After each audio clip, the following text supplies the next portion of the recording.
going on, everyone? So Mark Stein reported, league sources say that there has been little to no trade dialogue in recent days between the Hawks and the Lakers when it comes to former All-Star Dejounte Murray.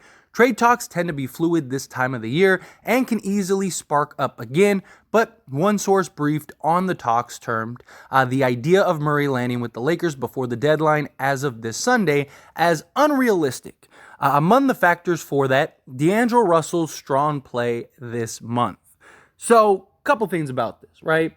Now, first off is DAngelo Russell's play. Let's start there. DAngelo Russell has been spectacular and continues to play excellent.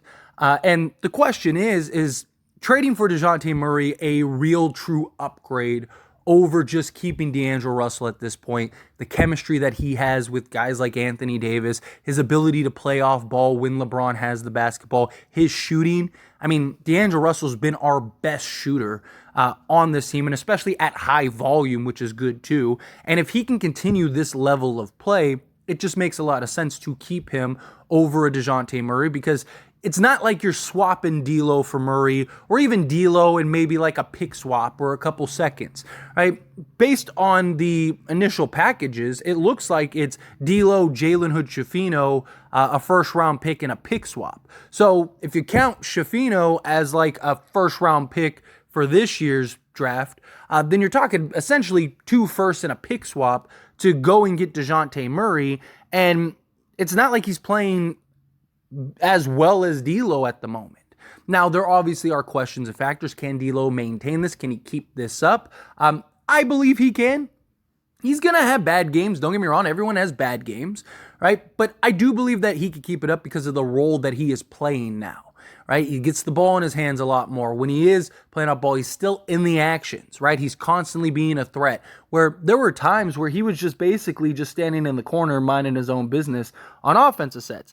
You know, LeBron would be on ball or Reeves would be on ball, and they've kind of switched that around, allowed D'Lo to kind of just be D'Lo, and he's really been effective in that regard. So, again, I completely understand the logic of, okay, at this point, we might as well just keep D'Lo than go in and trade Dejounte Murray.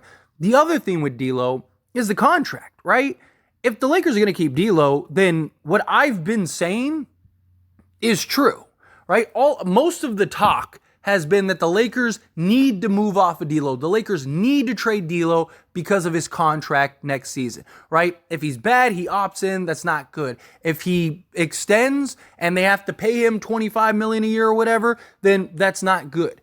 But as I've talked about, right? Like, I just don't see that as a lose-lose as many people are putting it out there. Because again, 2 things happen. Either A, he can't keep up this play, or let's say he keeps it up during the regular season, falls apart in the postseason, right? Then he opts in $18 million.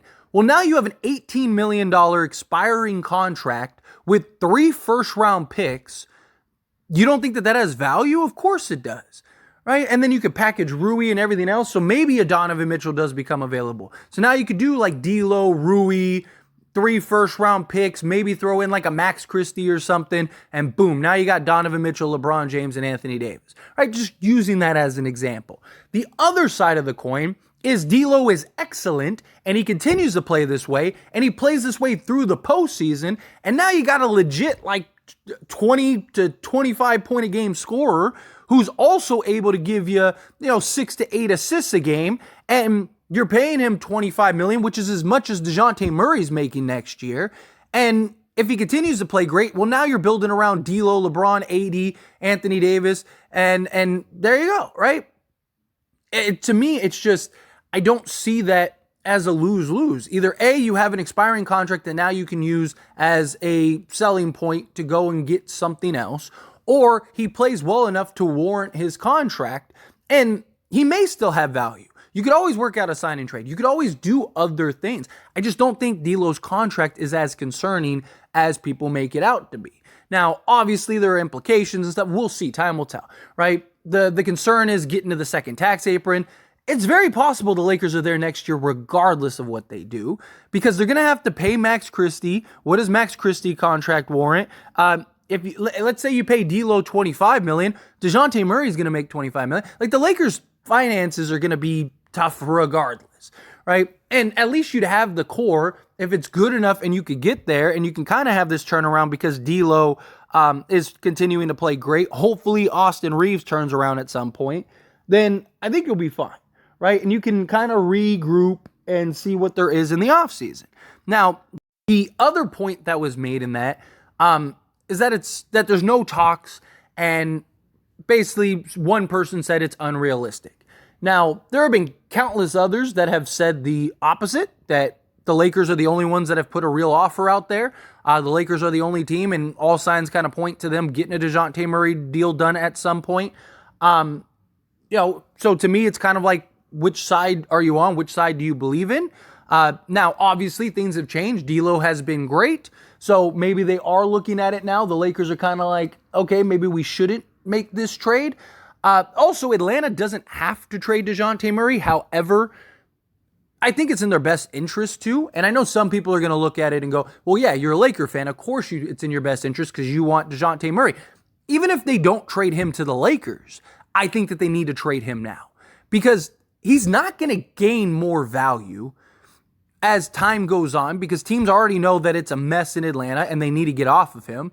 And secondly, you're seeing already more and more teams drop out of the Dejounte Murray race. And the Lakers seem to be one of the real suitors. And if the Lakers end up pivoting and going elsewhere with the deal, right? Like let's say they make some other trades and they do end up keeping D'Lo and they re-sign D'Lo long term. And now they don't have a need for Dejounte Murray. Atlanta may end up being stuck with him. Or they end up having to take pennies on the dollar, which is even less than what they would get from the Lakers to unload him. So Atlanta could end up painting themselves in a bad corner and a bad picture. So to me, I look at this two ways. One, this could be a leverage play. Obviously, like, hey, the Lakers, they're not really interested or as interested anymore. You know, they're not willing to part with D'Lo and other pieces. And they try to get the price down for Dejounte Murray, put Atlanta in a point of desperation. The other thing is, the conversations have already been had. The foundation is already laid. Like, what else is there to talk about? Like, there's nothing else for the Lakers in Atlanta to talk about.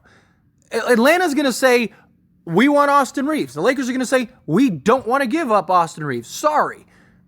And, okay, so what is the package? The Lakers trade package isn't going anywhere. Like, there's not going to all of a sudden be a new discovery. The Lakers all of a sudden got this new player that they just signed, and that's the guy. Like, nothing's going, like, the deal is already there. It's now just up to Atlanta to call and say, hey, all right, fine, we'll take it, or no, sorry, we're not. It just, there's no reason for there to be this back and forth dialogue. Like, what is there to talk about? What is there to have a conversation about? The blueprint of the deal is set, right? Now, could there be other variables and other pieces? Could they negotiate, okay, well, we'll take D'Lo, but we want this or we want that, right? Maybe they decide, okay, well, we still want a third team. Maybe the Lakers try to find a third team. I just don't think the talks stalling is a big deal. I just don't, because again, what else is there to talk about? The Lakers and Atlanta both know what the situation is. Right now, Atlanta's just fielding offers and trying to see what they could get for other guys, trying to see if somebody else comes out of the woodworks for Dejounte Murray. The Lakers are doing their due diligence, trying to find other deals, trying to find other trades, and trying to figure things out, right? So I just don't see this as a issue. I don't see this as a problem. Now, personally, and I've said this countless times, I'm still on the bandwagon of trade Austin Reeves and go get Dejounte Murray and have Dejounte Murray and DeAngelo Russell as your backcourt. That's just me. I think D'Lo is your best shooter. He's your best playmaker, right? Allow him, tell him, hey, when you're on the court with Dejounte Murray and LeBron James to start the games, you are the shooting guard. You have the green light. Fire away, right? If you get the ball, fire away. Obviously, if you can find a play, make the play. But you have the options to do what you want, and you have the green light. Kind of like what he does now. And then when Dejounte Murray and LeBron James get some rest, D'Lo can run the offense, right? You can run LeBron and D'Lo. You can run Murray and D'Lo. You can run just D'Lo. You can run just Murray.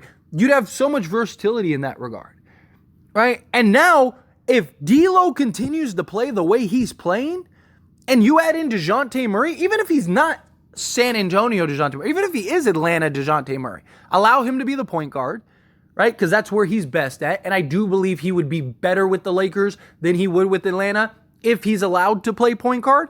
So you let him play point guard. You let him run the show. You let D'Lo be your shooting guard until Murray gets out the game. Then D'Lo gets to be the point guard because he just has that versatility. And now you're off to the races. Now you're adding, you're moving off of Reeves to add a better player in Dejounte Murray who can handle the ball, play on ball, play off ball, shoot 40% from three compared to Austin Reeves' 35% from three. And Dejounte Murray can't be worse defensively than Austin Reeves is. You get more athletic in the backcourt. To me, it's a no-brainer to trade Austin Reeves. I love Austin Reeves. Austin Reeves was great for the Lakers, and even the bad with him this season, I feel has been a bit overblown. He hasn't been that bad, but to me, it's like, do you believe Dejounte Murray is better than Austin Reeves? Yes or no? If the answer is yes, what are we waiting for? Can you keep a first-round pick and trade Austin Reeves? Can you convince them, all right, fine, we'll give you Austin Reeves, but we want to keep our first? So we'll give you Reeves, Schifino, we'll even throw in a Max Christie or something like that, and we want to keep our first, and you can have the pick swap or some seconds or whatever, right? And now you have Dejounte Murray, you have D'Angelo Russell, Jared Vanderbilt, LeBron James, and Anthony Davis as your starting five. That's an excellent starting five. Excellent starting five. And then in the offseason, you would have D'Lo, Rui Hachimura, right? You'd have Jared Vanderbilt if you needed to. And potentially, if you don't trade Christie, a potential sign trade with Christie, you'd have options there along with 3 first-round picks. It just makes so much sense to me. Has D'Lo been better than Austin Reeves this season? Yes. Okay, then why would we? Isn't the goal to put the best team on the court as possible? So if you can get an upgrade for Austin Reeves and Dejounte Murray, and you can get an upgrade in D'Angelo Russell over Austin Reeves, why wouldn't you? And I've seen people throw out the argument, well, Austin Reeves as a role player is just so valuable and blah, blah, blah, blah, blah. That's great. But look at all the top teams in the league. They all have multiple stars and blue chip role players, and most of them are incredibly top heavy. You'd have an opportunity to turn Austin Reeves into an all-star level player, potentially keep a first-round pick, and you wouldn't be as top heavy as some of these other teams. You'd still have Gabe Vincent and Taurean Prince and Cam Reddish and Christian Wood. And now you just need to go find that backup center and you're in business. Right? Like, to me, it's just a no-brainer. I think, personally, this news isn't that crazy to me. Because, again, there's nothing to really talk about. Like, what is there to go back and forth on? All parties know what the deal is. Right? And then, secondly, it's just like, if you think D'Lo can continue to play the way he's been playing, and he can continue to play and be as efficient and effective as he's been, then to me it's a no-brainer. You keep D'Lo and you trade Austin Reeves. If the Lakers go get Dejounte Murray and go get like a backup center, whoever it is, maybe it's like Nick Richards or something like that, right? And you go get a backup center, and the Lakers end up winning the NBA championship, is anyone going to care that they're going to have to pay D'Lo $25 million a year? Why? Why would you? You're not thinking about that. You're thinking about running it back and going and trying to repeat. Trying to go get LeBron number 6. Like, again, to me, it's like, what are we doing here? Either you value Dejounte Murray or you don't. Who wins the deals and trades? The team that gets the best player. Throughout the entire history of the league, throughout the entire history of sports, period. Right? When a trade happens, the team that usually wins the trade is the team that gets the best player. We are valuing a role player Like, he is a all-star superstar in this league, and he's not. He's only like 2 years younger than Dejounte Murray.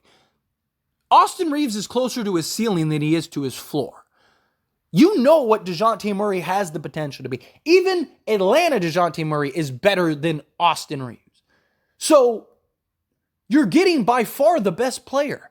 And you probably don't have to give up as much. It just doesn't make any sense to me to not trade Austin Reeves to get Dejounte Murray. It just doesn't. I just don't see a logical reason. Outside of like, you're a fan that just loves Austin Reeves. I'm a fan that loves Austin Reeves. But you know what I love more? The Lakers and the Lakers winning championships. And do you believe, if you're somebody that's like, no, we shouldn't trade Austin Reeves for Dejounte Murray, do you believe that Dejounte Murray is the better player? Yes or no? If the answer is yes, then you trade Dejounte Murray.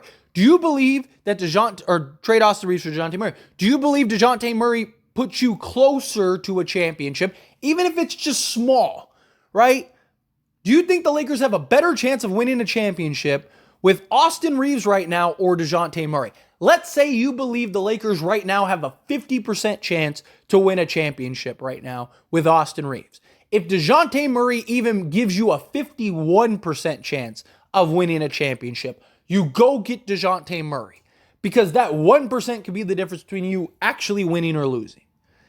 Go get Dejounte Murray, give up Austin Reeves, have a D'Lo and Murray backcourt, put Jared Vanderbilt in the starting unit, tell Dejounte Murray, dude, we need you on the defensive side, lock in, we know the kind of defender you are, put the effort into that. You don't have to handle as much of a workload on the offensive side because you have D'Angelo Russell, LeBron James, and Anthony Davis. So be the best defensive player in the league at the guard position. D'Lo, keep doing what you're doing. Jared Vanderbilt, keep doing what you're doing. LeBron James and Anthony Davis, keep doing what you're doing. Get Gabe Vincent back, and let's go win this championship. But as always, this is a discussion, so I pass the question on to you. Let me know your thoughts and opinions down in the comments below. Do you agree with me? Do you disagree with me? However you feel, whatever your thoughts are, I'd love to hear it, so let me know down in the comments below. That being said, if you haven't liked this video, hit that like button. Helps me out a lot. Lets me know you enjoy these types of videos, and I truly appreciate it. If you're not subscribed to the channel, hit that subscribe button. Turn on the bell notifications. Appreciate y'all. See you in the next one. Thank you.